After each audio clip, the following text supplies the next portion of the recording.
최다은 변호사입니다. 굉장히 흥분한 상태에서 이야기를 이어가고 있어요. 사실 15분짜리 찍은 거 있는데 잘라서 가려고 다시 찍는 거예요. 여튼 자, 무조건 무죄 나온다고 거짓말 해가지고 사건 수임하고 제대로 그 사건 뭐 어떤 내용인지도 몰라 그러면서 막 수임해놓고 유죄 나오거나 뭐 자기가 얘기한 대로 안 나오면 그냥 버려버리는, 모르겠네, 우린 최선을 다했는데 쏘리 안녕 이러는 사무실들이 꽤 많다는 거 꼭 아셔야 되고, 만약에 잘못됐다 생각을 하시면 항소심에서 바꾸셔야 됩니다. 자, 그거에 대해서도 말씀을 드릴게요. 항소심 지나면 의미가 없어.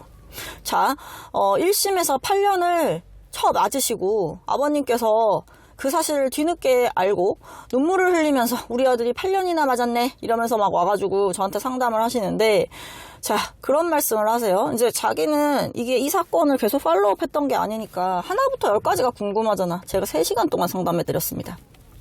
만나서 주말에. 자, 어떤 변호사가 주말에 뛰쳐나와가지고 3시간이나 상담을 해줘. 어쨌든 그렇게 해줬어요. 해줬는데 그 아버님의 그 마음이 어떨까를 생각하면서 한 거지. 계속 우시더라고요. 얼마나 성정병력 같은 일이야. 8년이라니. 어쨌든 그래가지고 제대로 된 변호사를 선임하고 싶다 이러면서 저한테 물어본 게 있었는데 뭐였냐면, 자, 변호사가 만약에 항소심에서 합의를 하자라고 하면 해야 되는 거예요? 라고 물어보더라고. 그래서 제가 그랬죠. 자, 상식적으로 우리 생각을 해봐요. 자, 우리 아들 사건이 아니야, 아니면 내 사건이 아니야 라고 생각을 했을 때, 자, 경찰도 유죄라고 인정했고 검사도 유죄라고 인정했고 판사도 1심에서 유죄라고 인정해서 심지어 징역 8년을 때린 사건인데, 항소심에서 갑자기 새로운 증거거나 새로운 증인이나 아니면 뭔가 새로운 정황이 나타나지 않는 이상 무죄가 나올 확률은 거의 제로에 가깝다고 볼 수 있겠죠. 남의 일이라고 생각을 해보세요. 그런데 만약에 그냥 우겨 열심히 최선을 다해서 우리 무죄를 주장해보자, 파이팅, 기존에 있던 증거 다시 한번 얘기해보자, 더 세게 얘기해보자 한다고 해서 무죄가 나올 확률은 뭐다? 거의 없다. 근데 우린 항상 플랜 B를 생각해야 돼요. 자, 그렇게 해서 아버님한테 말씀을 드렸어요. 자, 아버님, 무죄 주장 열심히 할 수 있죠. 의뢰인이 원하면 최선을 다해서 주장할 수 있어요. 그런데 문제가 뭐냐면요.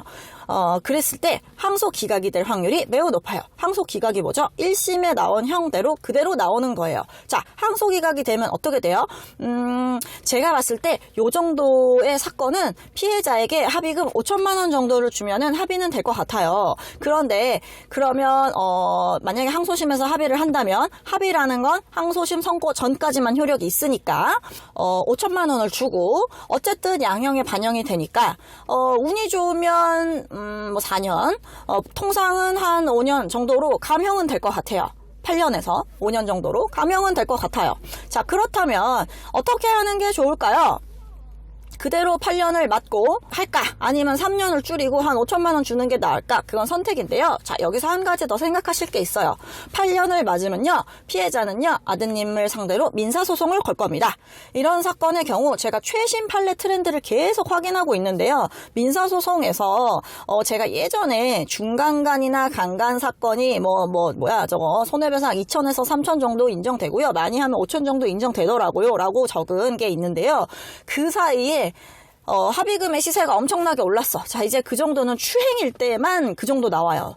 일단 강간이고 강간 뒤에 뭔가가 붙었어. 치상이든 특수든 뭐든 이런 게 막 붙었다라고 한다면 제 생각에 이 사건은 1억 정도 인정이 될 것 같아요. 민사사건에서.